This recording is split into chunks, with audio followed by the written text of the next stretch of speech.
Hanging to, no? One whole span, sir. One span to, no? 74. Wala tong poste sa ilalim, di ba? Wala. Wala. So yung steel structure yung talaga nag-hold nito. Yes po, sir. Whole 74.4 meters. I mean, Yeah, it just buckled eh. yeah, that's true. Oh, bumigay na eh. Still fatigue. Metal fatigue. Metal fatigue na yan eh. So, wala bang study to na Yeah, kung kailan dapat pinalitan muna to o ano, wala na. We need to find out. Anong history? Sino makakagam ng history nito?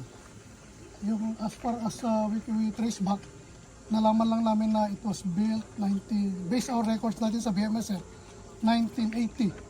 And then latest record na yung retrofit na. Kaya nga. So 2016. Yeah. Pero minor yan. 11 million lang ang ginastos eh. So minor yun.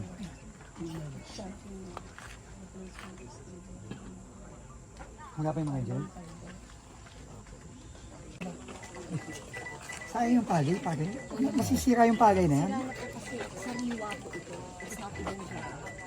And it has impact on small farmers kasi some traders do not pay We the have to get this out. How will we do that? How will we...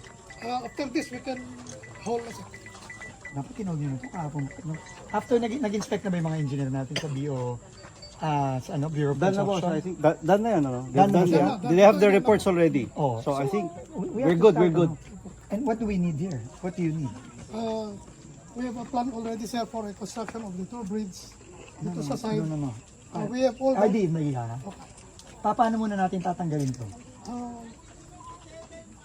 i-unload po yung mga and then we can Who will do it? pull this. Who will do it? Us, DPWH, We can do local? it, sir. We have Sige, let's do it now. Okay. But you have to coordinate with the province and the mayor. Yeah.